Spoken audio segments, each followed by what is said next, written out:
Tu écoutes aujourd'hui Un mot à la fois, le podcast épisode 10. Si tu penses que lire est ennuyeux et que de toutes les façons tu ne sais pas avec quel livre commencer, ce podcast est fait pour toi. Bienvenue sur Un mot à la fois, le podcast. Je suis Rianne et 2 mardis par mois, le temps de quelques minutes, je te fais découvrir des lectures palpitantes, étonnantes et décalées qui rempliront ta future pile de lecture.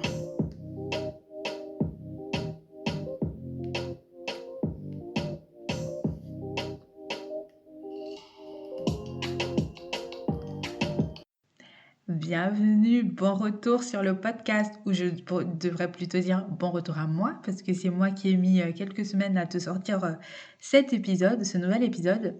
Et oui, justement, j'ai une annonce à te faire aujourd'hui. Cet épisode marque la fin de la saison 1 du podcast.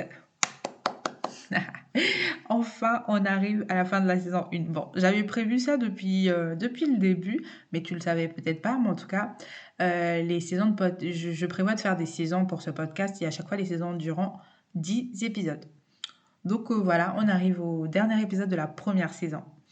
En tout cas, je suis heureuse que tu sois toujours là à m'écouter si tu m'écoutes depuis le début ou si tu viens de découvrir le podcast. Ça me fait plaisir en tout cas que tu aies fait le choix de m'écouter aujourd'hui et je t'en remercie du fond du cœur. Comme je le redis souvent dans tous les épisodes, ça me fait vraiment plaisir de parler de livres et j'espère qu'à travers ce format, je te fais en découvrir d'autres. Si tu as découvert des livres grâce à moi ou si tu as des suggestions à me faire, n'hésite pas à me contacter sur Instagram. Je suis vraiment disponible. Ce sera avec joie que j'échangerai avec toi. Donc maintenant, allons-y pour cet épisode. 5 livres à découvrir, à dévorer dès maintenant. Donc, comme je le disais tout à l'heure, pour clore cette saison, j'aimerais te laisser non pas avec un livre, mais 5. De quoi t'occuper en attendant le retour du podcast. Bon, le podcast revient très vite, hein. Comme j'ai déjà pris quelques semaines de pause là, le podcast va revenir très vite. Mais bref, on va dire que ça va te laisser du temps avant le prochain épisode. Alors, parmi la petite sélection de mon cru, j'ai fait le choix de mélanger les genres. Même si, en fait, une fois avoir écrit l'épisode, je me suis rendu compte que j'avais quand même beaucoup choisi un genre en particulier. Mais c'est pas grave. En tout cas, pour cette sélection que je vais te présenter là, au lieu de te lire le résumé du livre comme j'ai l'habitude de le faire, je vais te raconter l'histoire à ma manière. J'espère que ça te plaira. Voilà. Donc là, c'est parti pour le premier livre qui s'intitule Nous danserons encore sous la pluie de Valérie Bell. Donc ce livre, ça a été l'un de mes coups de cœur de 2017. Ça va bientôt faire 5 ans. Waouh, ça passe tellement vite. Je m'en rends même pas compte. Je pense que toi non plus, tu ne te rends pas compte comment ces 5 dernières années sont passées vite. Bon, enfin bref. Ce roman, je l'ai dévoré de mon pyjama et si tu retrouves le livre de ma bibliothèque un jour, tu verras que quelques pages sont trempées par des gouttelettes qui fuyaient de mes yeux. Mais bon, donc dans ce roman, l'histoire nous est racontée par un personnage qui est Marie, qui nous raconte en fait son histoire d'amour avec Damien. Mais c'est une histoire d'un tragique, mais vraiment, c'est dramatique. En fait... Marie revient sur un événement qui s'est passé il y a quelques années et qui a changé tout dans leur couple, qui jusqu'alors leur semblait solide parce que Damien, donc son compagnon ou son conjoint, je ne sais plus s'ils sont mariés au final, enfin bref, on s'en fiche un peu. Donc Damien, son compagnon, devient amnésique après un accident de voiture. Donc là, on est complètement dans les émotions de Marie, mais vraiment... Ce livre, c'est une pépite, mais une pépite. Quand je dis que c'est l'un de mes coups de cœur de 2017, mais vraiment, c'est peu de le dire parce que j'ai vraiment adoré la plume de l'autrice, vraiment d'une finesse, mais il y avait de la poésie dans les mots parce que ce sont vraiment les sentiments de Marie qu'on découvre.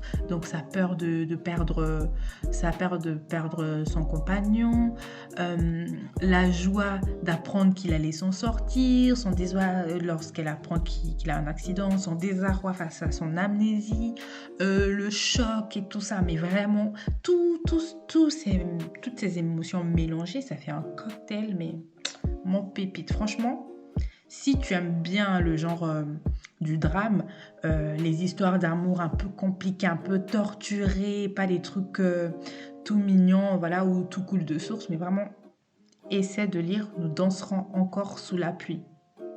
Mais même le titre est poétique, que puis-je dire de plus? Enfin bref, passons parce que vraiment ce livre, je l'adore, je l'adore, je l'adore. En plus, j'ai rencontré l'autrice lors du salon du livre de 2018, il me semble. Elle est aussi adorable que son livre, franchement, pépite, pépite. Passons à la suite, au deuxième, qui là, pareil, est dans le genre du drame. Je t'ai prévenu, hein. Je me suis rendu compte que dans ma sélection, la plupart des livres sont des drames. Enfin, selon moi, font partie du genre du drame. Mais si tu aimes bien, tu vas aimer ce que je vais te proposer. Ou si tu connais pas, bah, c'est peut-être l'occasion de découvrir. Et je pense que les histoires en soi, indépendamment du drame, ce sont vraiment de très belles histoires. Donc bref, j'arrête. Donc le deuxième livre, c'est Juste avant le bonheur d'Agnès Ledig. Là, pareil, il s'agit en fait d'une histoire d'amour maternel, de relations humaines compliquées, des rencontres qui changent toute une vie. Et en même temps, c'est une histoire d'espoir, de remise en question, de changement de cap dans la vie. Et vraiment, j'ai beaucoup aimé ce livre parce qu'il est assez fort dans tout le message qu'il dégage, la philosophie la philosophie du livre, c'est vraiment d'aller de l'avant, de ne pas baisser les bras, d'essayer de voir le positif dans toutes les situations de la vie, même les pires. Donc, tout ça pour dire que tu risques de chialer. Vraiment, il peut arriver que tu pleures et que tu t'en veuilles un peu au monde parce que ce qui arrive au personnage, voilà, ça te touche, quoi. Si t'es un peu sensible dans tes lectures ou dans tes films, hein, tes séries, avec ce roman, ça va être pareil, mais n'est-ce pas ce que nous aimons dans nos lectures? Je sais pas, en tout cas, moi, c'est ce que j'apprécie. Donc, si, comme je le disais, si tu aimes les histoires qui abordent les épreuves et les leçons de la vie, les histoires de famille, avec Juste avant le bonheur, tu sonnes à la bonne porte. Let's go pour le troisième livre. Là, on change complètement de registre, même si on reste dans le registre du drame, mais on change complètement. Là, c'est plus d'histoire de famille et tout ça. Là, c'est un sujet dont tu as certainement entendu parler. Si ce n'est pas le cas, nous ne vivons pas sur la même planète. Mais bon, j'exagère, hein, mais vraiment, c'est un sujet dont tu as entendu parler. Déjà, le titre du roman, c'est The Hate You Give, ou la haine que... La traduction en français, c'est la haine que nous donnons. Voilà, de Angie Thomas. Tu as peut-être même déjà regardé le film. Moi, c'est vrai que j'ai lu le livre. Ensuite, j'ai regardé le film qui est aussi excellent que le livre. Franchement, j'ai beaucoup aimé. Peut-être que d'autres ne seront pas d'accord avec moi. Mais comme je disais, le sujet abordé dans ce livre est vraiment d'actualité parce que ça aborde le sujet du Black Lives Matter. Mais sous un angle différent, que j'ai apprécié, c'est sous le regard d'une adolescente. Une adolescente qui veut juste garder son innocence et vivre son adolescence comme toute ado qui existe sur Terre, quoi. Mais qui, malgré elle, se retrouve engrainée dans ce mouvement, dans tout ce qui arrive, parce que en fait, elle assiste à la mort de son meilleur ami qui est tué par un policier. Donc cette jeune fille est noire, son meilleur ami également, qui est tué par un policier blanc devant elle.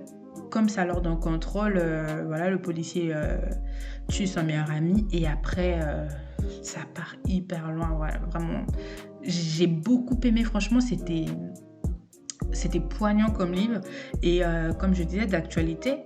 Mais ce que j'ai beaucoup aimé, c'est vraiment que ce soit raconté sous le regard d'une adolescente, qu'on voit vraiment ses émotions. Le fait que, oui, elle veut parler de ce qui lui est arrivé. En même temps, elle a peur de ce qui va arriver à elle, à sa famille. Il y a tout un contexte familial assez lourd. Enfin, vraiment une pépite, quoi. Si je peux résumer, c'est une bombe sociale, culturelle et morale. Je n'en rajoute pas plus. Va le lire parce que si tu lis pas, tu passes à côté de quelque chose, mais vraiment pépite, pépito. Alors, donc là, je t'ai déjà parlé de trois romans excellents. Maintenant, je vais terminer ma sélection avec 2 petites touches de légèreté. tu vois, hein, c'est pas que du drame que je te propose. Là, je vais te proposer de la comédie parce qu'on a besoin de rire un peu, n'est-ce pas? Et donc, le quatrième livre que je te conseille, c'est de lire 11 serpents de Philippe Simbert. Donc, à l'époque de la lecture de ce livre, j'avais fait une critique sur mon blog parce que l'auteur m'avait proposé de le lire en échange d'une critique. Et à l'époque, dans ma critique, je qualifiais le livre de méchamment drôle. Et c'est vraiment le cas. Franchement, là, je te recommande pas ça juste parce que c'est l'auteur qui m'avait demandé de faire une critique. Non, j'avais vraiment aimé ma lecture.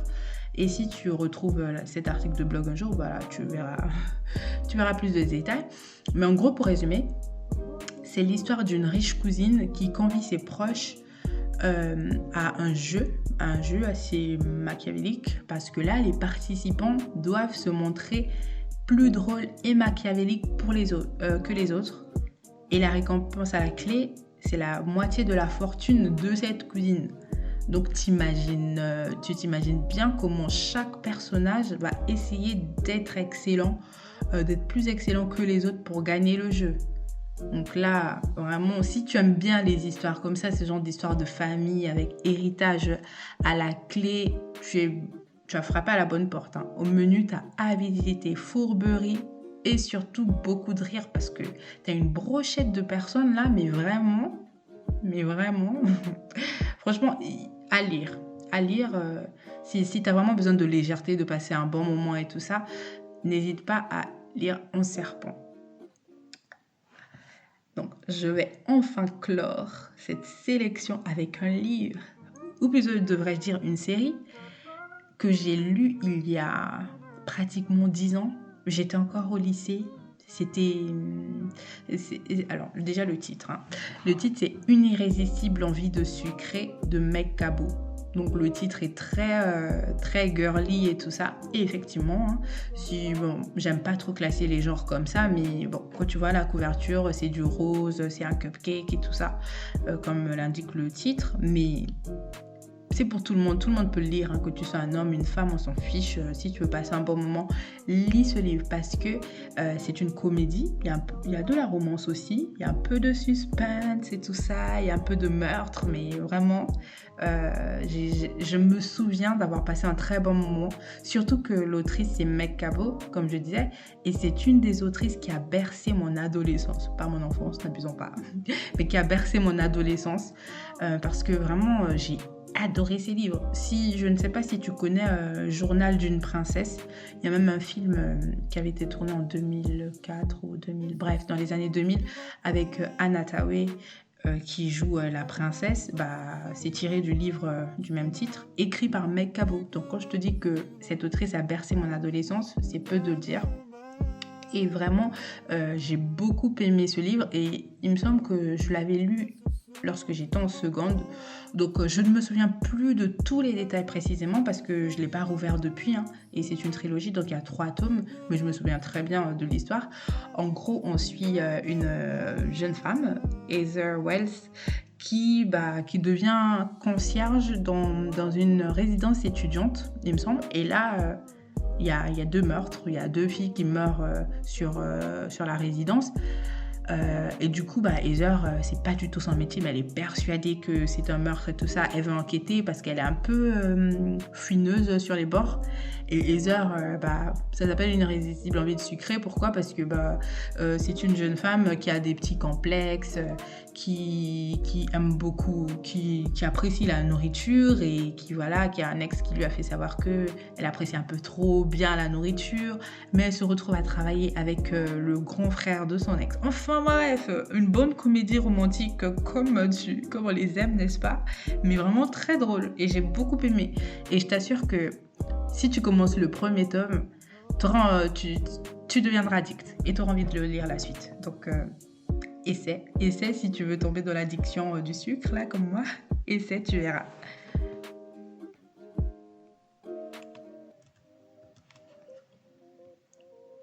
Et voilà, c'est déjà la fin du podcast.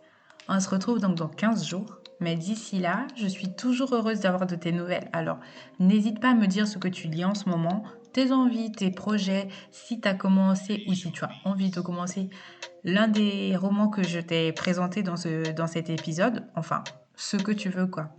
Donc, je suis toujours active sur les réseaux sociaux. Si tu me cherches, j'y serai. Je te remercie de ton écoute. Prends du temps pour lire et je te dis à la prochaine.